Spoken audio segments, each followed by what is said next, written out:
Hey guys, so this is a little update on the Sequoia.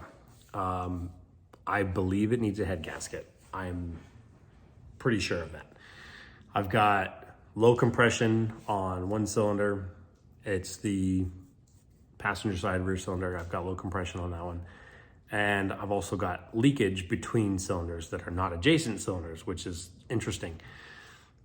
I do not have exhaust gases in the coolant though, which is not making my decision on the head gasket really confident. Now, I was gonna do the head gasket, I bought all the stuff. Screw it, just gonna put a head gasket on it. Not a good idea on this vehicle. It is the front cover for the timing chains, not easy to get to in the vehicle. The head, not sure how much it weighs. It's probably 150 pounds, maybe more. Trying to pull that off while you're reaching, not a good idea. There's just not enough room in the vehicle to do the job correctly. I mean, I could hack it and I could probably get it done, but it wouldn't be pretty. So I decided that I was just gonna try and fix the cooling system and run it until I can find an engine. Well, there's a heat exchanger that sits in the valley of the V. It has coolant passages going to it, and on that heat exchanger are the two secondary air injection valves. Emission stuff. Those valves are hooked in by a hard pipe to the exhaust. You can't get to the bolt. On the passenger side, here's the head and here's the bolt. I mean, it's literally bolted right there. So I was like, cool, I'll unbolt it from the heat exchanger, lift those valves out of the way and be able to pull the heat exchanger out. That's not a good idea either, because the front of that heat exchanger has a solid pipe with O-rings that goes from the water pump to this heat exchanger. So it doesn't, you have to pull the back end up and then slide it out. You can't pull it straight up. I ended up breaking one of the ears off of the mount for the secondary air valves. And it took me, 2 days to try and get the bolts back in because they're just an absolute nightmare. And as soon as you bend those pipes, they don't want to mate back up properly, so you end up tweaking the whole thing to try and line the holes back. I mean, it was absolute nightmare. So anyway, this video series will be going kind of through my diagnosis process of a head gasket on the 5.7s. There's not a lot of content on these because they're so bulletproof. This one's got 223,000 miles on it, not gentle miles, and it probably only has a problem because it was overheated. I think it had a radiator leak, leaked all the coolant out. The temperature sensor doesn't have any coolant flow over it, so it doesn't know that the engine's hot because there's no coolant in it. So I think it overheated. That's the only reason that this engine has the issue that it does, and that's why there's not a lot of content out there on how to diagnose or repair these engines, because they generally just run. So this will be, if you're having an issue with your 5.7 in a Tundra or in whatever Toyota product that you have that has the 5.7 in it, V8, this will be relevant for you, so stay tuned. All right, y'all, how's it going today? We are working on this Sequoia again, except this time it's not fun control arms I'm putting on. We have a little bit of an issue. So what we got is blew a radiator. Okay, so put a new radiator in it, and now on the new radiator, I'm also getting a little bit of leakage. I don't know if you can see it, but kind of right in here, right near the cap. Kind of see the oh, there you go. That's a good shot right there. The residue right there. So, getting a little bit of leakage out of the cap. Brand new radiator, brand new cap. So I'm thinking immediately head gasket. So I put my big funnel on it and start up, get it temp, and when you rev the engine, it got some pressure behind it, so it blows a bunch of the coolant out of the top of the big funnel. So I'm using one of these guys, and I blew it out the top of that. So obviously when you rev it, water pump spins faster, so it could just be pressurized. So pull all the plugs and did a compression test and got a little bit of an issue. So here, I'll show it to you. All right, so all the plugs. So as you can see, I got 150, 160, 149, 150. Not too bad. Over here though, 151, 149, 140, and 129. So obviously if I got a leak, it's out of a head gasket, at least it's right there. Now you can see the difference in the plugs from that bank to that bank. And you can also see the difference in plugs between the cylinder with low compression and that cylinder. Not a huge difference, but you can see it. So what we're gonna do is a leak down test. So if you guys have done a leak down test and you know how to do them, then you don't need to watch this.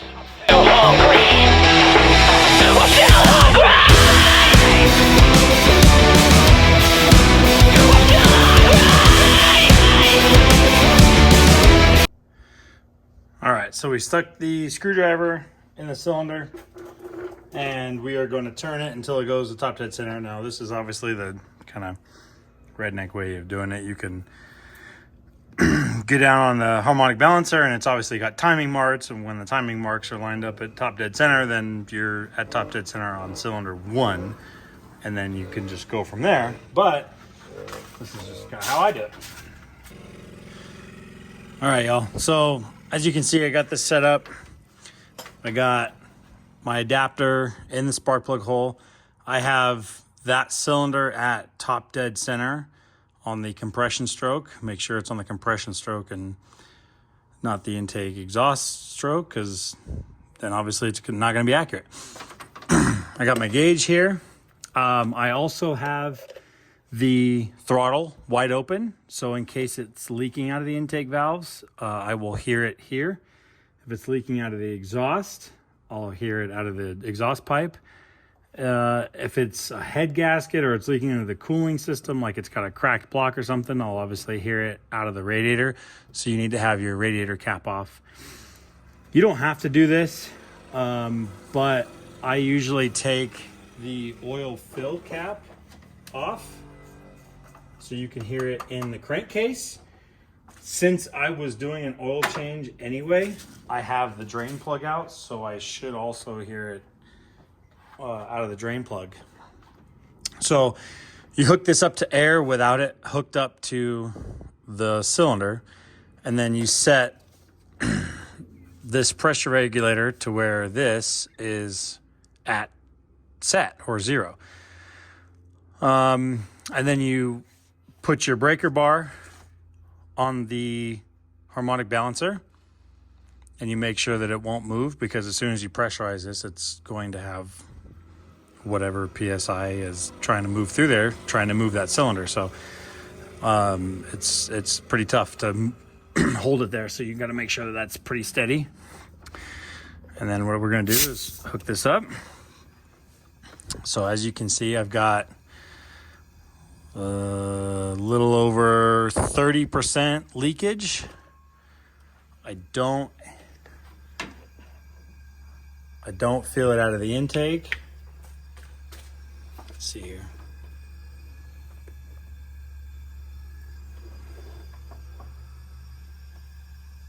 Don't hear it out of the crank or out of the cooling system. Don't hear it out of the crankcase.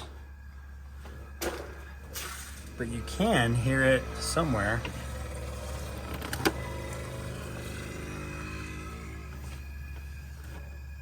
It's this other cylinder right here. When you plug that hole, listen to the difference.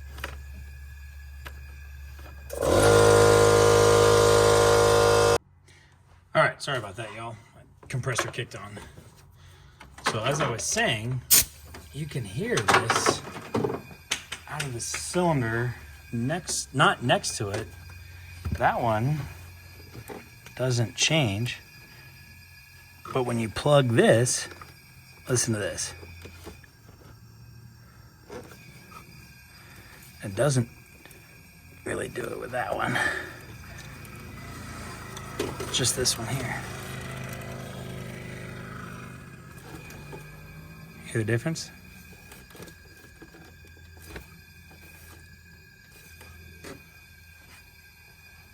Which is interesting because that cylinder actually didn't have that bad a compression. I think that one was like 149.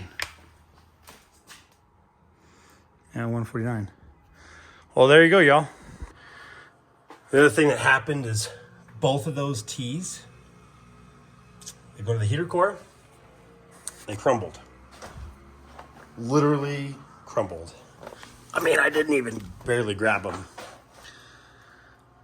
So I'm gonna go and just get brass ones from Home Depot so that they don't do that.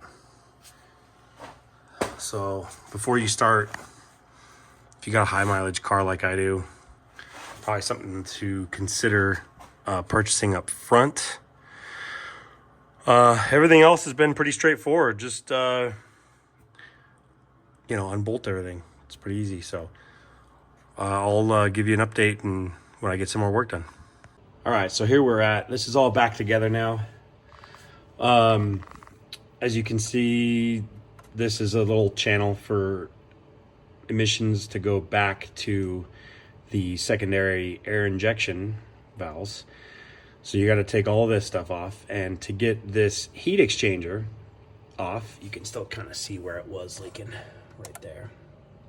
To get this heat exchanger off, you've got to pull all this out, which also includes pulling the secondary air injection valves off. And if you've never done these before, it is an absolute nightmare to try and get to these, because there's two pipes that bolt into the side of this. Now,